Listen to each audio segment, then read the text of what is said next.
I have been so stressed out lately. It just feels like there's no time for anything. I'm almost to the point of losing sleep over it, but luckily I am sleeping like a baby thanks to Beam Dream Sleep Tea. Now, Dream is a luxurious drink blend filled with the highest quality sleep promoting ingredients, clinically shown to improve your sleep. It helps me fall asleep faster, stay asleep longer, and wake up feeling more energized. I make it about 30 minutes before I want to be like lights out, and it works every single time. And it's also what I love about it, like this sweet treat before bed, because it tastes like hot chocolate, but get this, it has no added sugar and it's only 15 calories. It's like, how could something so perfect actually exist? Now, I know I've talked about it before, guys, but if you have trouble sleeping or staying asleep, falling asleep, waking up feeling groggy, I mean, you gotta try this out. And New Year's is the perfect time to start implementing new healthy routines. And the best way to start doing so is with a deep sleep that leaves you feeling energized with zero grogginess, just really ready to take on the day.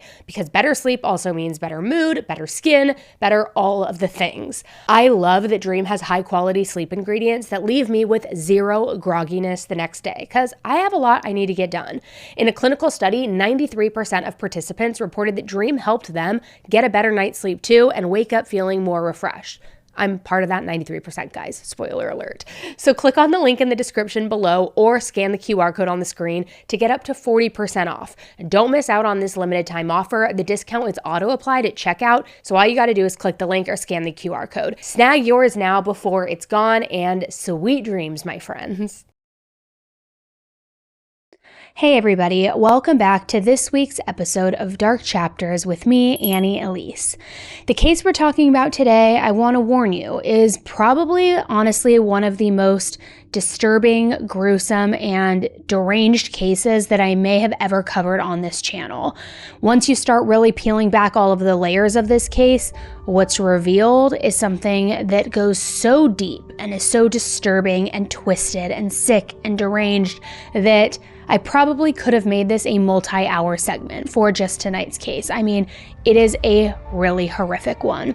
So I want to give you that as a warning before we get into it. So please get comfortable, grab your glass of wine, your water, your comfy socks, whatever it is that's going to make you feel nice, cozy, and safe, and let's get into it. Dark Chapters.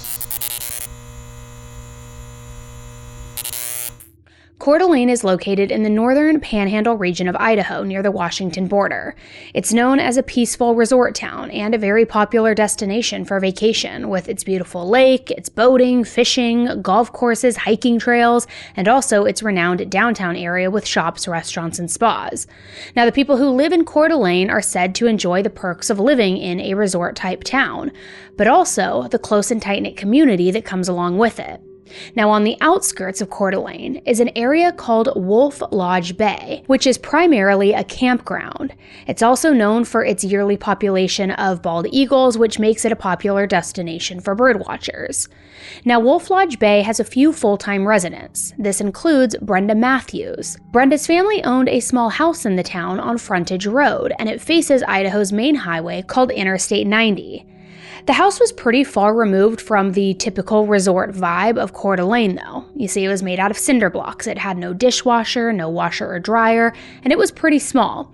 But it did have a very big yard, and Brenda loved to garden, so this was going to be a great place for her to raise kids of her own one day, which did become a reality for Brenda. In 1986, 21-year-old Brenda Matthews and 29-year-old Stephen Groney were happily newlyweds. They both loved to ride motorcycles, and Stephen was the singer in a band called Blue Tattoo, and they would play in local bars of their hometown area, Coeur d'Alene. Now, in 1985, about a year prior to getting married, Brenda and Stephen had their first child, a son named Vance. Over the next 10 years, they welcomed 3 more sons, Jesse, Dylan, and Slade. And then in 1996, they welcomed a little baby girl named Shasta. Unfortunately, though, 6 years after Shasta was born, Stephen and Brenda filed for divorce, and they cited irreconcilable differences. And although they tried to remain amicable for their children, Brenda quickly moved on, and she began dating a man named Mark McKenzie. Between the year 2000 and 2005, Brenda and Stephen were said to have butted heads many times due to their custody arrangement. At the time, Stephen was working at a recycling center in the nearby Spokane Valley and still playing in that band Blue Tattoo. He and Brenda had joint custody of the children, and Stephen was supposed to have them every other weekend, but that didn't always happen. You see, with his band's schedule, Stephen would just call, often last minute, and ask to see his children, which really started to get on Brenda's nerves. They would get into arguments about not sticking to a set schedule. But when the kids did stay with Stephen, they really enjoyed their time together. They enjoyed their time with their dad. Stephen and Brenda also had their fair share of run-ins with the law, primarily with DUI charges, but Brenda also had some drug charges as well.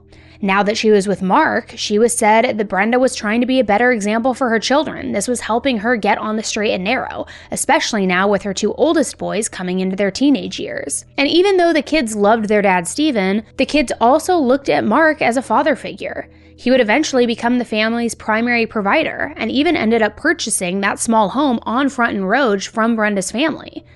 He worked for a company called Spokane Stainless Products for over 15 years, and he was eventually promoted to management. So Brenda ended up quitting her house cleaning business, and she became a stay-at-home mom, full-time. Mark would take the boys out hunting, camping, and fishing, and even though they didn't have very much money sometimes, Mark always made sure that their refrigerator was full of deer meat. He was always going to do anything to provide for that family. And we know that feeding a house full of 7 people is a lot, but Brenda and Mark also let friends and family stay with them if they didn't have a place to go, never asking for money, never asking for a thing. And Brenda was somehow able to whip up a meal for 15 people, even with barely anything in the kitchen. You see, they weren't rich by any means, but by all accounts, they were a happy family. By 2005, Vance and Jesse did unfortunately start getting in trouble with the law. They both ended up deciding to move in with Stephen, their father, but they fell down into a hole of drug use and even started committing burglaries. However, their mother Brenda was still always willing to take them in whenever they needed it, and she hoped that they would try to do better, because their younger brother, Slade and Dylan, looked up to them tremendously. Jesse taught Slade and Dylan to play guitar, and at his middle school, Slade played violin and the drums as well. He was the quiet one of the family, but he had a lot of friends and was also on the honor roll at school. Dylan and Shasta were always trying to get Slade to play with them, but of course, being in middle school, he was worried about other things, like his new girlfriend. And Dylan was the goofy one of the family, and pretty much best friends with Shasta. At only 16 months apart, they were even referred to as Salt and Pepper at school because they were always together. And while Shasta would play outside with her brothers and kind of pick up on those tomboy tendencies, she was the youngest and the only sister, so she was definitely the princess of the family. She liked to do girly things with her mom, like paint her nails, do hairstyles, play with dolls, and she absolutely loved Britney Spears. So they have this happy, growing family, and Brenda's now with Mark, and Mark and Brenda's house was known to basically have this open-door policy, so there were always people coming and going. Being so secluded from the main residential area of Coeur d'Alene, they didn't even bother locking their doors at night. Plus, they had 2 large dogs and several firearms in the house, so in general, they just felt safe. On Sunday, May 15th, 2005, Mark and Brenda had people hanging over at the house, like usual, having a summer barbecue.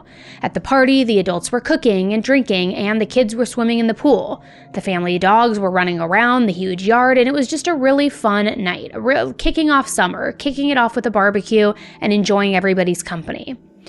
However, at one point during the party, Mark ended up getting into an argument with a friend who apparently owed him and Brenda some money.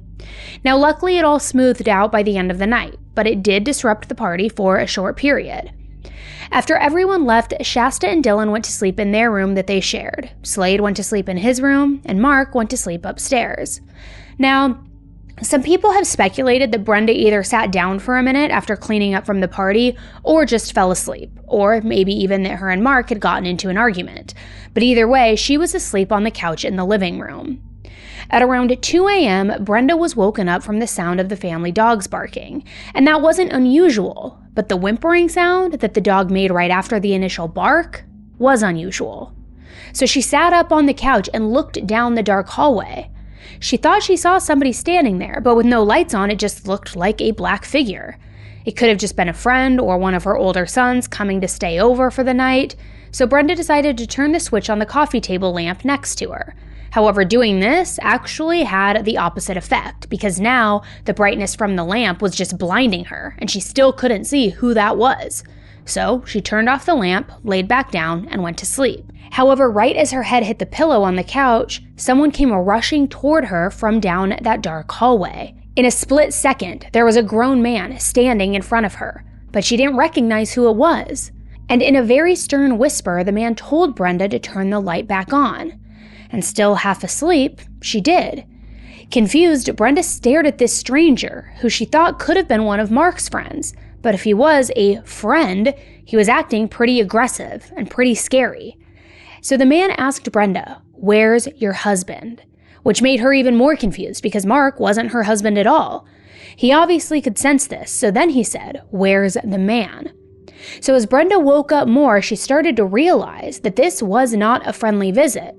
And in an unsure tone, she replied, he's upstairs." At that point, Brenda noticed that the man was holding a sawed-off shotgun, and she began to panic. But before she had much time to think, the man directed her, "Take me there." So Brenda took off running through the house and up the stairs to their bedroom. She turned on the light and went to shake Mark awake, telling him that there was a man inside their house, a man with a gun. So Mark slowly woke up, and like her, he was completely confused at first. So as he sat up on the bed, the man had caught up, and he threw zip ties at Brenda. He told her to bind Mark's wrists and his ankles, and then he directed them to go back downstairs. Now obviously with bound wrists and bound ankles, this was pretty difficult for Mark to do, but he hobbled over and then sat down to carefully just slide down each stair. When they got back to the living room, the man told Mark to lay down on his stomach and for Brenda to go wake up the children. She had a sudden look of shock and horror because at that point, they didn't even know what the man wanted. Both of them assumed that it was a robbery, but anyone who knew them knew that they didn't have much besides all of Mark's guns, which were all locked upstairs. So motioning with the gun, Brenda felt like she had no choice, so she went to wake up Slade first. Now, if you have kids, you know that waking up a teenager in the middle of the night usually doesn't go over too well, and Slade told his mom just to leave him alone at first. But when he saw the man appear behind his mom and holding a gun, he quickly got up. The man told Brenda to bind Slade's hands and feet as well with more zip ties and then to lay him on the floor. Next, the intruder told her to go get the other children. And in just a few moments, Dylan and Shasta were in the living room as well. The man told the three of them to lay down, and he used his last zip tie to bind Brenda's wrists behind her back. Out of a backpack that he was wearing, he pulled out duct tape, and then he bound her ankles, and then he bound the children's wrists and their ankles as well. Now, he kept everybody calm during all of this, assuring the family that he was just there for cash and a car. So Mark told the man that he could take the truck that was outside, and that it would even start without a key. However, over the next couple of hours, the family would find out that that man was in fact not only there for cash and a car, but something much more sinister. The next morning, on Monday, May 16th, the family's closest neighbor named Bob Hollinsworth made his way over to the home to pay Slade for a lawn mowing job that he did a few days before. When he walked up to the house, though, Bob saw blood smeared all over the door. He went around and could see that the back door was slightly open and that there was blood all over the floor as well. So without going in, Bob yelled to see if anybody was inside. But when nobody answered, he decided to call 911. I went to the door to pay the little kid $10 for mowing the lawn, and there's blood all over the door. Nobody comes through the door. And he would later say, "I slaughter lambs. I know what human blood looks like." When the first officer arrived, he immediately noticed the distinct smell of blood, and he saw the red dripping from the door, which caused him to call for backup. The officers knew of the family, as well as many of the other families in this tight-knit town, so the silence outside of the home was very uncharacteristic. Brenda, Mark, and the kids were said to have used their yard like another room of the house. Just like an extension of the home, they always went in and out all day, playing, sitting, friends always coming over. But there was absolutely no noise coming from anywhere, not even the dogs who usually barked at everyone when they drove up. So the officer walked inside and followed the trail of blood into the living room, where there he saw the gruesome sight of 3 dead bodies: 13-year-old Slade, 40-year-old Brenda, and 37-year-old Mark. Slade was bound by the wrists and had duct tape over his mouth. His head appeared deformed, as if he had been hit with an object repeatedly. and he was laying near Brenda's feet. She and Mark were also bound and had similar injuries to Slade's, some serious trauma to the head. It was a shocking scene that actually resulted in some of the officers taking extended breaks or leaving law enforcement entirely. So as more officers showed up, they started to wonder where the two youngest children, Dylan and Shasta, were. They cleared the rest of the house and noticed that the full arsenal of guns was untouched, meaning this was not a robbery. Somebody had been here with a different motive. Everyone started looking around the area outside of the home, asking neighbors and hoping that maybe during the attack, Dylan and Shasta had managed to run away, or that they were maybe with their dad. When officers then got a hold of their father, Stephen, he was of course beside himself about Slade and even about Brenda, who he still loved to a certain extent. She was still the mother of his children. But he didn't have even any time to think about grief. He needed to find Dylan and Shasta, and he needed to do it fast. So as search teams, dogs, helicopters, and the FBI joined the investigation, the neighbor mentioned to police that Mark and one of his friends named Robert had gotten into an altercation about money at that party the night before. So Robert became the first person of interest, and an Amber Alert was issued for Shasta and Dylan with a description of Robert's silver Ford pickup. However, he was determined to not be involved very soon after. With Mark, Brenda, and even Stephen all being involved with bikers, the FBI now thought that the attack could have been in retaliation for something gang-related. But taking Shasta and Dylan in that circumstance wouldn't make sense. So they couldn't come up with anything that made sense, especially because those injuries were so brutal. So the investigators were convinced that this had to have been personal. However, when all of the blood throughout the house was determined not to belong to either of the missing children, it gave everyone some hope that they were still alive. And they were correct. Shasta and Dylan were alive, but they were anything from safe.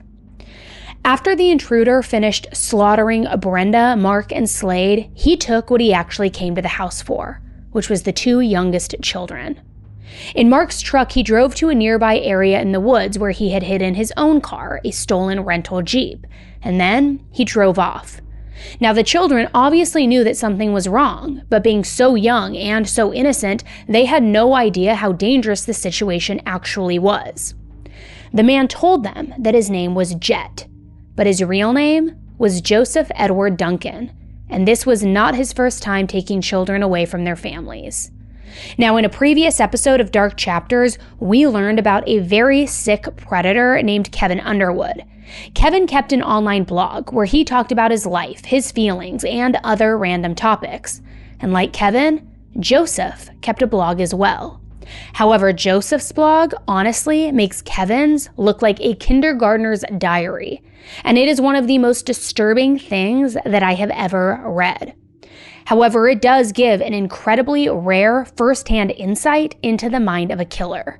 Now, I'm going to be quoting directly from his blog here and there, but mostly trying to piece together the narrative that he gives of his life story, which obviously needs to be taken with a bit of a grain of salt considering the type of person he is.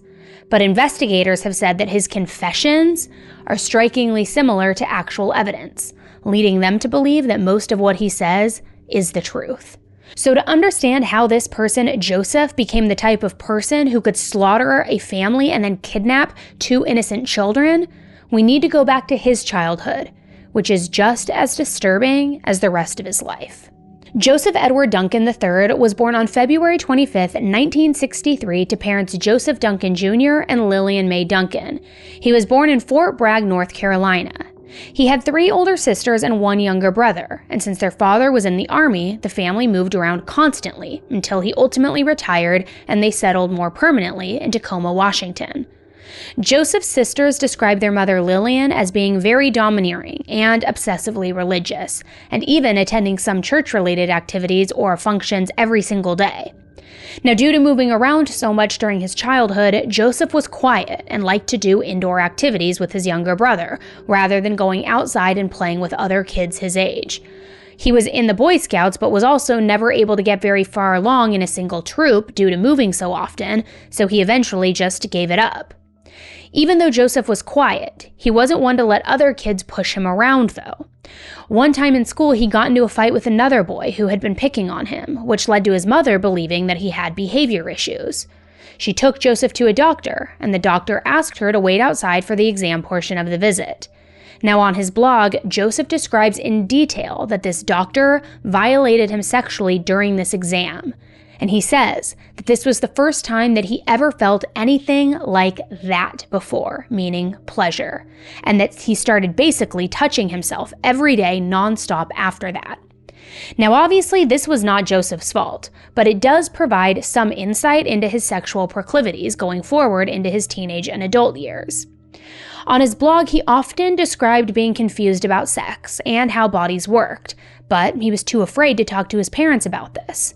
So he decided to try to start to experiment in order to learn things on his own. And he even talks about an encounter that he had with a dog, and even a very inappropriate interaction he had with his sister, but in his blog, he claimed that she initiated it. Joseph talks about these situations too in a really nonchalant tone, and even says that instances like this in his childhood were just normal, and that lots of kids his age were doing things like playing doctor, show me yours, I'll show you mine, and games like that. And I guess to a certain extent that can be true, but the dog and the sister situations, those weren't normal at all. I think his inability to tell the difference between innocent curiosity and actual contact can give a good idea on his thought processes about things like this. Now, similarly, Joseph explained how at around 15 years old, he and his friends started stealing cars to drive around and then return them. He also spoke about breaking into people's houses and stealing change and little trinkets, things like that. He described them very softball-y, but we know that those are very serious crimes. But in Joseph's mind, even when he wrote about these things as an adult, he saw them as no big deal and as something that all kids did to have fun. So it's no real surprise that he was eventually sent to a boys' ranch for troubled teens, which he actually ended up really liking. He made a lot of friends there that he could relate to, and when they earned enough trust from the staff of the ranch, the boys were given the opportunity to get jobs. When Joseph was able to get a job, though, he was reportedly sexually assaulted again, this time by his boss. Joseph went on to say in his blog that his boss told him all sorts of horrible things that worse predators would do to other boys, but he decided not to tell anyone what happened because he didn't want to leave the ranch. A few weeks later, Joseph decided that he wanted to try out some of these things that his boss had told him about and try them out on someone else. So he went to a park and lured a little boy playing on the playground over to the bushes. He pulled out a knife that he took from the kitchen at the ranch, and he had intended on assaulting the boy. But the boy ended up screaming and running away, which Joseph said he didn't expect to happen. On his blog, Joseph again didn't really think that it was a big deal, and said there wasn't any less stranger danger as there is today, perhaps even more, but people just weren't as concerned about perverts back then as they are today, and if a little boy did get touched or kissed on the penis, it was no big deal, for the little boy or for the parents. Now that was a direct quote, and obviously I don't think any parent or any victim of assault would ever agree with that statement, and it would definitely not be the last time that Joseph was going to try something like that either. After he returned home from the ranch and was back at school, he ended up playing hooky from school most of the time. And during one of these occasions, he came upon some other boys that were playing in the woods with an axe. He asked them if he could see it, and then he threatened the boys with the axe and made them all touch each other inappropriately while he watched and touched himself. Now again, in his blog, he claimed that he just wanted to see, and that it wasn't anything painful or cruel. And I guess he failed to correlate the fact that each time he had done this, he had been using a weapon to threaten the other child, or children in this case. If it was no big deal and not cruel, then why would he need to threaten them in the first place?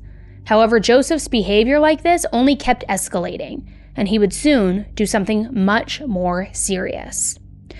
During one of his little harmless robberies for stealing change and trinkets, Joseph ended up stealing some handguns and some ammunition. He left his house to go find another child to experiment with, and he took a gun but left the ammunition at home. He said he didn't actually want to hurt anyone, just threaten them. So he ended up coming across a 9-year-old little boy and forcing him into the woods, and he was threatening him with that empty handgun. The little boy obviously complied, probably because 1, Joseph was 16 at the time, and 2, he was afraid of getting shot with this gun. Once in the woods, Joseph told the little boy to take his clothes off, and then he took the clothing back over to the side of the road. In the woods, he told the little boy to lay on the ground, and then he touched himself while sitting on the boy's chest. He then let the boy get dressed and was going to let him go, but he decided that since he already had someone there, he wanted to try something else. So he made the boy walk to an even more secluded location, and again, he made the boy take his clothes off. This time, he wanted to try out some of those things that his boss had told him about when he was assaulting him during his time at the ranch. So he found a stick, and he started hitting the little boy on the butt with it. Other than the boy seeming scared and embarrassed, Joseph recalls thinking, "That wasn't very fun. What else can I do?" So he had some cigarettes and matches that he had stolen in his pocket, and he decided to light one and then touch the cherry of the burning cigarette to the boy's butt. He said he only did it long enough for him to flinch, but that he quickly got bored with that too. Next, he once again told the boy to lay on the ground, and this time he actually made the boy do things to him with his mouth. After that, he told the boy to get dressed and go, but the little boy was afraid and didn't know how to get back to the road. So Joseph then oh so kindly led the boy back to the road and then ran, thinking that he had just gotten away with something amazing. But on his way home, he started getting paranoid when he saw a police car driving by, so he decided to throw the gun that he was carrying into some grass just in case. When he made it to the house, he assumed that he was in the clear, but not even an hour later, police showed up at his house. The little boy had recognized him from school even though he didn't actually know him personally, and Joseph was taken to the police station. There he was questioned and ended up crying and telling the officers that he was just confused. So like any police officer would, they told him that if he just told the truth, they would get him the help that he needed for that confusion, and that he wouldn't be in trouble. But that was obviously not the case, because while Joseph did clearly need some kind of help, he broke the law, and he assaulted a little boy at gunpoint. So after confessing, Joseph was charged. He was charged with 2 counts of first-degree burglary for stealing the guns, 2 counts of first-degree sex crimes, 2 counts of assault, and 2 counts of first-degree kidnapping. Joseph was taken to a juvenile facility, but was transferred to jail after the DA decided to charge him as an adult. His father got him an attorney, and they worked out a plea deal where he would plead guilty in exchange for a 20-year sentence that would be suspended if he completed a sexual psychopath treatment program at a nearby mental hospital. It was there that Joseph, in his mind, believes that this nightmare of his life truly began. The program that Joseph was placed into was problematic for several reasons, but one of the main reasons was that he himself was 16 years old, and most of the other men in the program were documented and registered offenders, no less actual adults. The emphasis of the program was about taking accountability and holding other members of the group accountable through group therapy. So there, Joseph heard from dozens of adult sexual psychopaths about their crimes, their fantasies, and pretty much any and everything that he could have possibly ever been confused about. So to progress through these stages of the program, the first thing that Joseph had to do was admit to the group and himself that he was what they called a sexual psychopath, even though at the time, Joseph didn't feel that way. The group would also pressure each patient to be honest, and he said that he was honest about all of the things that he had done throughout his life, but the group wouldn't accept that he was not hiding more. So eventually, Joseph said he felt so pressured and like he would never be able to progress through the group unless he was honest. So he started embellishing things and making things up, all to satisfy their needs of knowing more. However, what he did not know was that everything that group members said was being written down by their therapist, and it was put into permanent files. So by the time Joseph was 17 years old, in his file it appeared as though he committed far more assaults than he actually had. As time went on, he began having conflicts with his therapist and wanted to leave the program, thinking that prison would be better than this program. So he decided that he was going to lie about escaping from the hospital to search for another victim, knowing that it would land him in prison. And it worked. During Joseph's first couple of years in prison, he was regularly assaulted by numerous inmates. At around 19 years old, Joseph described himself as scrawny, with little body and facial hair and having a feminine figure, which in his opinion made him an easy target. The main attackers eventually moved on to newer inmates, and Joseph says that he was able to acclimate to prison life as well as a person can. But then everything was about to change. A few years into his prison stay, the inmates received news about a new law called the Sentencing Reform Act. This act ordered parole boards to adjust sentences of inmates using new sentencing range guidelines. Joseph's sentence was more than 3 times over the range, and with these new guidelines, his sentence would have been less time than he had already served.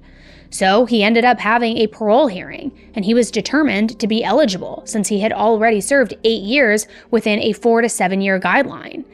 To be released on parole, though, all he needed to do was complete a program called Interactive Transition, which was another STEP program.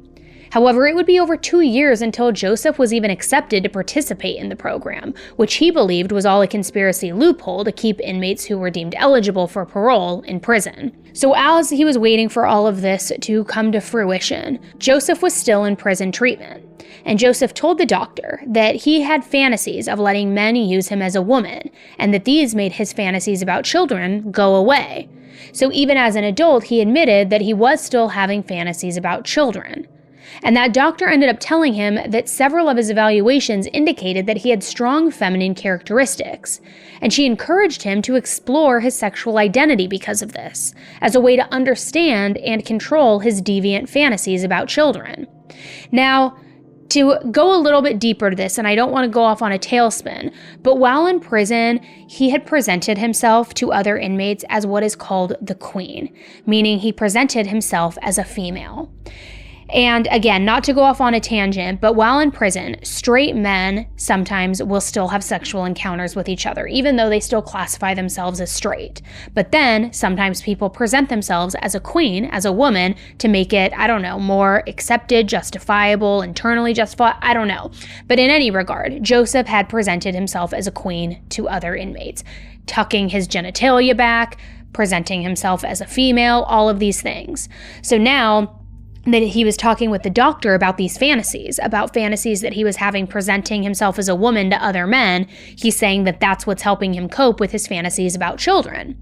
So his therapist is saying, lean into that. You have feminine characteristics. Maybe you need to start identifying as a female, all of these things. And even though he had already been presenting himself as a queen already, Joseph says that the doctor helped him realize that he was actually transgender.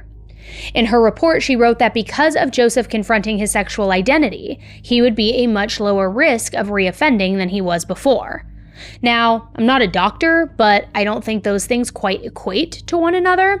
But regardless, after that, Joseph decided to start going by Jet. Now, in this episode, I'm still going to continue calling him Joseph because he did eventually go back to his original name. Now, his counselor didn't agree with the psychologist's report either, and believed that his flamboyant homosexuality and unstable sexual behavior still made him a risk to the public. So due to this, at his next status hearing, his parole was revoked. It was at that point when Joseph said he really lost it. He had been given hope to leave early, and it was now yanked away, which didn't only affect him, it affected his mom as well. Joseph had told his mom that he was going to be getting out soon and that he was going to be able to work to help her pay for the mortgage, but she ended up losing the house, which only added to this long list of his perceived injustices. Now, all of these things started to fester into a deep hatred and resentment for what Joseph called the system and society as a whole. On his blog, he wrote, and I quote, "When I realized that my best efforts to fix my life were a vain dream and that I would never be allowed to stop paying for the mistake I made a new pact. I would make society pay, even if that meant I had to die in order to do so. The purpose of my life changed from repairing the damage I caused to causing as much damage to society, which I blame for not letting me heal, as possible. Instead of working toward getting better, I would now work toward getting even. In the past, my reason for living was to heal myself. My whole life centered around this effort. Even when things seemed impossibly difficult, I kept going for this goal. All of that has changed. My life is now centered around a new goal. I would strive to become the sickest sicko alive, so I could hurt society with the very sickness that it would not let me escape." Now, after all of this had happened, it kind of seems like Joseph's brain not only figuratively snapped, but maybe even literally. He says that during this period is when he first started having severe paranoia, delusions, and hallucinations, which can occur during periods of high stress. But he also started referring to different parts of his self or personality by different names: Joseph, Joe, Jet, and Jazzy. He described how each of these parts had a different role. Like one was the protector, one was the feminine part that had a boyfriend, and there were even times he referred to himself in third person while writing and explaining all of these things. He never said the term multiple personality disorder and may not have even known that term existed, but that's kind of what it sounded like to me. But then again, he could have just been saying all of that for effect. I just think it's interesting that it seems like all of this started becoming more prominent after an emotionally significant event occurred, like losing parole. He also said that he kept this literal burning hatred he had for the system locked inside and was waiting until he got out of prison to release it. So Joseph ended up being released from prison in 1996, which, knowing how he felt and what his plans at the time were, is absolutely terrifying. Since his mom lost their house in Tacoma, Joseph decided to go to Seattle, which is where he would enact his first revenge on society. On July 6th, he went driving around looking for potential victims when he saw two girls leaving the Crest Hotel on Aurora Avenue in Seattle. They were supposed to be going to the gas station to get something for their brother, but ended up exploring behind a building instead. Joseph followed them behind the building and pretended to be the owner and said that they were in trouble for trespassing. He asked them their names and their ages, which was 11-year-old Sammy Jo White and 9-year-old Carmen Joy. They were half-sisters. Joseph told them to get into his car so that he could take them to speak to their mother, who was across the street from the hotel at a restaurant. And they obeyed. However, instead of taking them to their mom, Joseph drove the girls out to the woods, assaulted them sexually, took pictures of them, and then he bludgeoned them to death with a crowbar. He then buried their bodies in the woods, and even though they were quickly reported as missing, their bodies weren't discovered for over a year. Joseph's next victim was a 10-year-old boy from Beaumont, California named Anthony Martinez. Joseph spotted Anthony and some other children playing behind their apartment building, so he called out from his car asking if they would help look for his cat. He offered to pay them $1 each, but after a while of looking, they of course didn't find anything, this fictitious cat. So Joseph said that he would pay them anyways for their efforts, but as they approached, he pulled out a knife and he tried to grab the smallest boy in the group.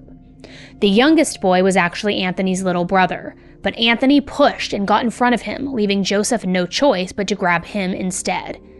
He threw him in the car and drove to a place called Berdue Canyon.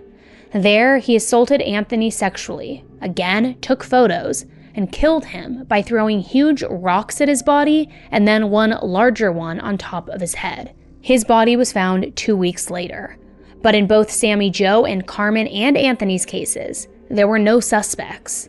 Even though the boys with Anthony saw Joseph, as soon as he got Anthony in the car, he shaved off his beard while driving, and then switched cars immediately after the murder, making it almost impossible for anyone to look for a person with his description. 1 year later, Joseph ended up getting put back in prison for parole violations, and there, he had 3 more years for his rage to grow again. When he got out, he actually got a good job, had a few girlfriends and even a few boyfriends, and there was a time where he thought he could maybe have a normal life again, start living a normal life again. But that was very short-lived. Now, there isn't too much online about his next crime, but in 2004, Joseph was accused of taking advantage of 2 boys in a park in Minnesota, but this time he was arrested. However, one of his friends posted his bail, and he knew that he would more than likely be going back to prison. So he figured that while he had the chance, he would commit one more big offense to live out his ultimate fantasy. Almost immediately after being released on bail, Joseph rented a car and just started driving. On the way, he decided to pick up supplies for his master plan, even though at that point, he didn't know who or what exactly that plan was. He bought shoes that were 2 sizes too big, that way if he left any footprints, they wouldn't match his foot size. He got gloves, a hammer, a sawed-off shotgun, and lots of camping gear. When he made it to Idaho, just by coincidence, he happened to be driving through Coeur d'Alene. Right off the interstate was the Groney house, and in the yard, some people caught Joseph's eye. It was Brenda and Shasta. They were laying out suntanning in their bathing suits, and Dylan was running around somewhere else in the yard. So Joseph made a mental note of that place, and he decided he was going to come back later. That night, he parked his rented Jeep in some bushes and then went to case the house. He noticed that there were several dog chains and bowls outside, and when he peeked inside Dylan and Shasta's bedroom window, one of the dogs barked at him, causing him to flee. So the next day, he parked further away from the house, and he watched as the family had their friends over for that barbecue. He knew that there was a man, Mark, living in the home, and he tried to analyze their family dynamics to make it easier for him for what he wanted to do. Of course, he wasn't interested in Mark, Brenda, or even Slade. He was interested in Dylan and Shasta. On his blog, he wrote that he begged God to give him a sign to not do what he planned on doing. And if he was so mighty, then he would do something to stop him. He told himself that if the door of the home was locked, he would take that as a sign from God to not go in.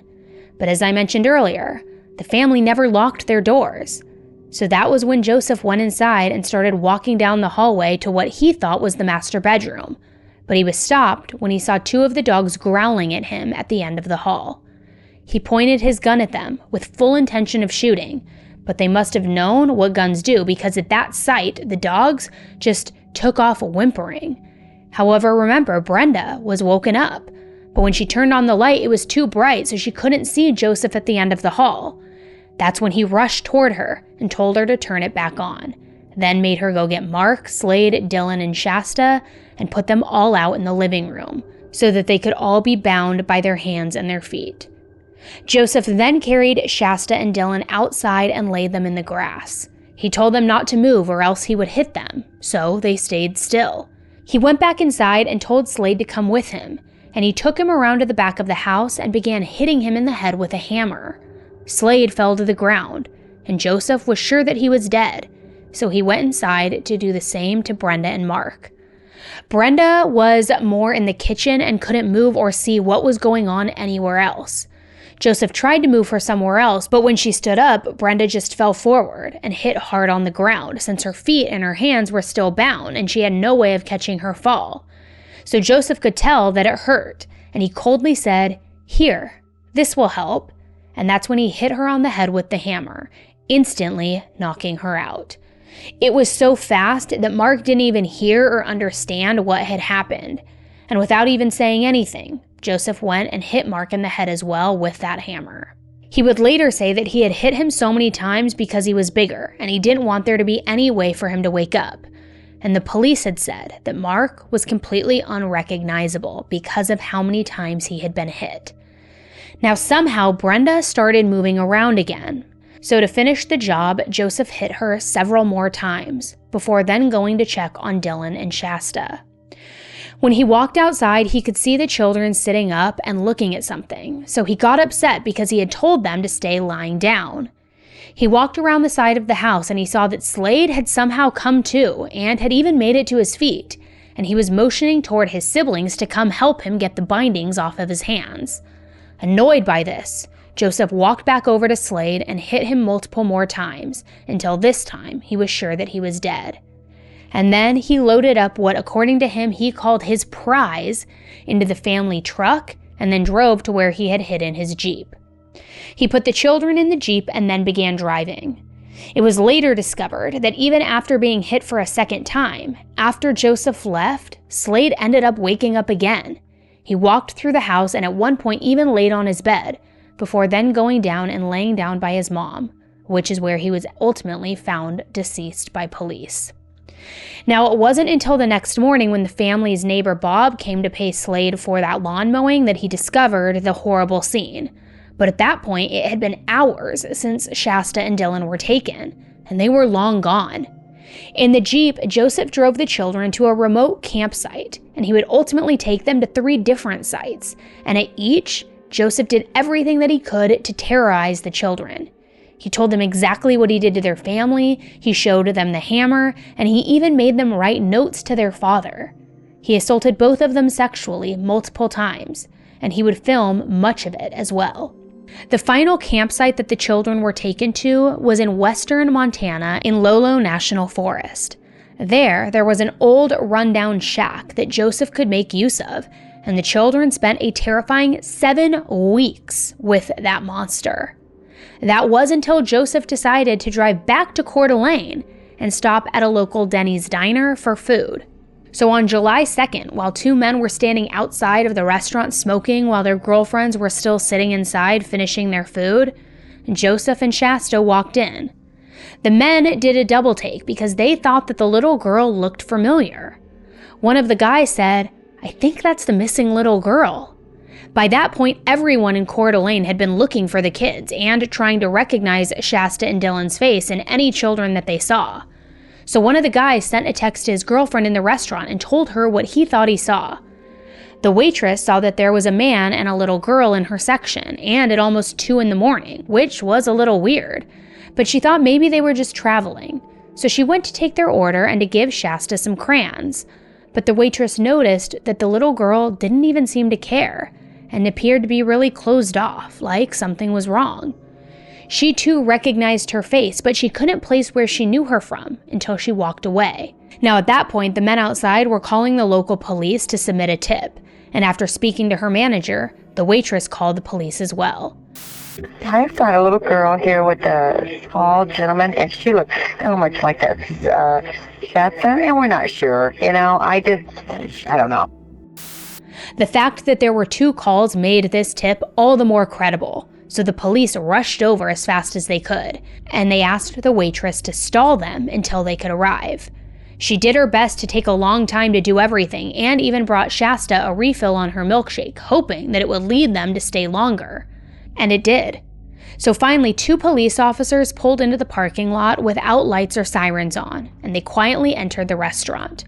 When Joseph saw them, he quickly told the waitress that he needed their check, and he tried to usher Shasta to go to the bathroom. But it was too late. They approached and they asked Joseph if they could speak outside.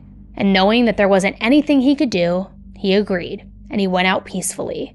An officer told the waitress to stay with the little girl, and she bent down and asked her name and told her that everything was going to be okay. That little girl looks a lot like Shasta.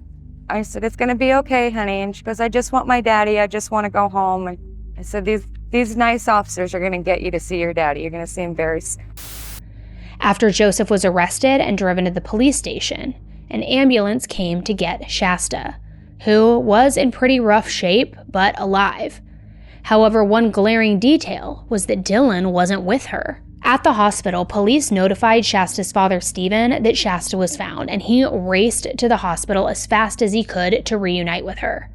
When he got there, she had fallen asleep, so he just laid down next to her and put his head on her pillow. She woke up a few moments later and she said, "Daddy." And I imagine it was feeling like she was waking up from a 7-week nightmare.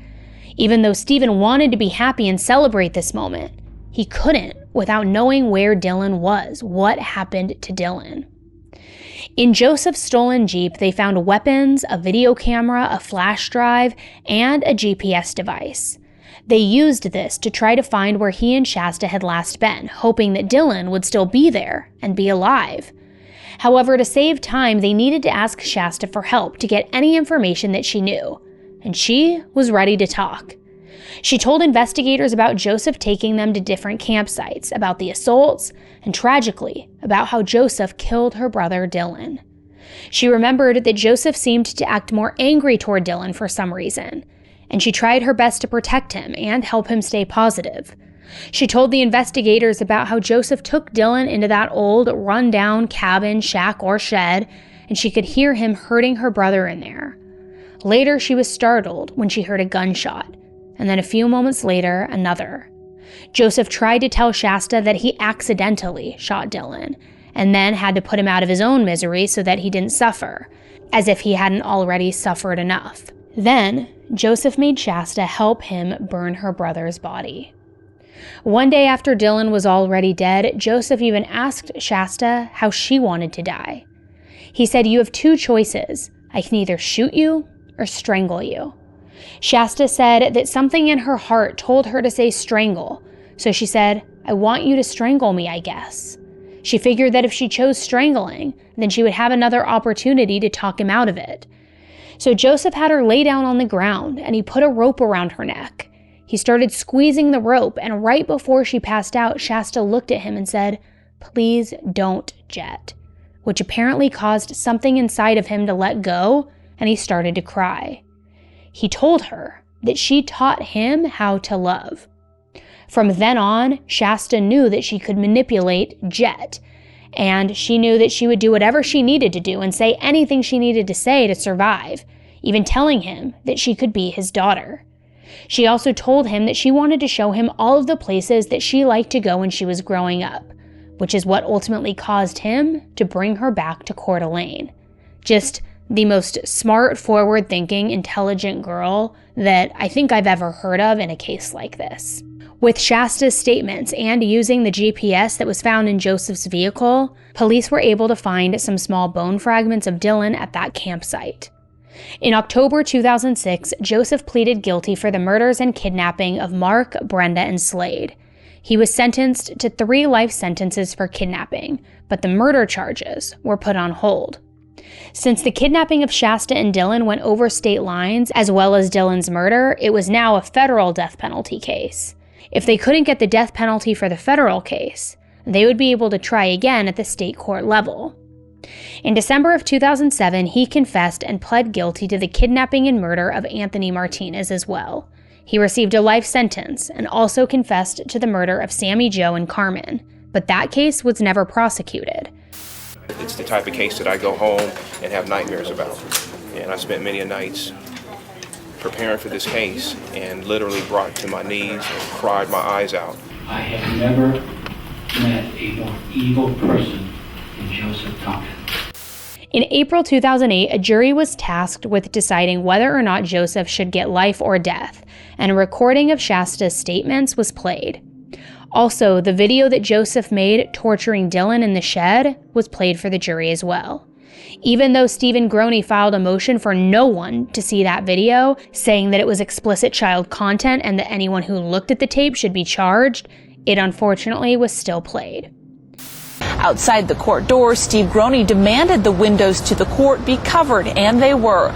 Steve was overheard saying he wanted to know the name of every person in the court, adding he wanted everyone who watched the video who was not essential to the court hearing arrested for viewing child pornography. Steve also talked about wanting to make a citizen's arrest.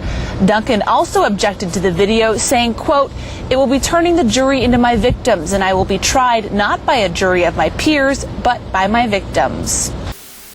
The motion was denied and the video was played, and literally it traumatized every person in the courtroom, showing Joseph hanging Dylan by a wire from the ceiling, assaulting him sexually and beating him. He would let him get to the edge of death and then revive him repeatedly and yell all of these weird statements to God in this high-pitched, weird voice. I just really don't understand why that video needed to be shown, because I think even without that, there was plenty of evidence and the jury would have still made the same decision, which was to sentence Joseph to death.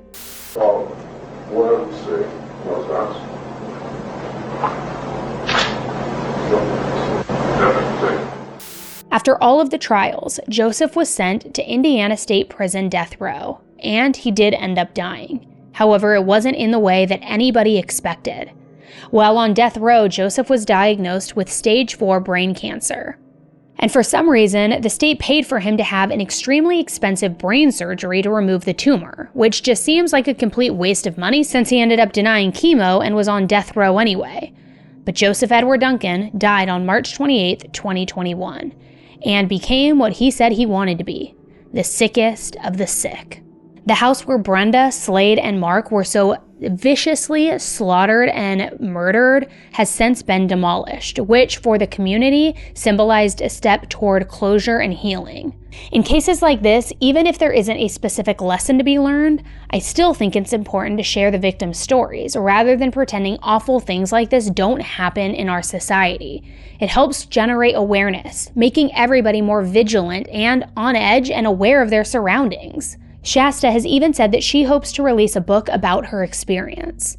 After years of helping his daughter try to heal from this unimaginable trauma, Stephen tragically passed away from throat cancer in 2019. Shasta went on to have a family of her own, but she definitely has had her ups and downs throughout her healing process. She said in an old interview that one of her role models is Elizabeth Smart, who also survived a kidnapping and then went on to become a public speaker and children's safety activist. But I hope that Shasta knows that she is just as much of an inspirational person as Elizabeth. And when people are able to read her book, I think she will be able to help more people than she even knows, especially other survivors. I know that today's episode was far more horrible than many of the cases we normally talk about, but that's also what we do here on Dark Chapters. We talk about the deepest and the darkest cases out there and try to bring a little bit of light and awareness to them. So thank you for listening to this case today and hearing all of these victims and survivors' stories. It's important to keep their memory alive and continue to hold their perpetrators and murderers and assaulters responsible. If you want to make sure not to miss future episodes of Dark Chapters, make sure you take a quick moment to hit that subscribe button below and even turn on your notifications so that you don't miss anything and you get notified when these drop in the future. Thanks again for tuning in, guys, and until the next case, stay safe. Bye.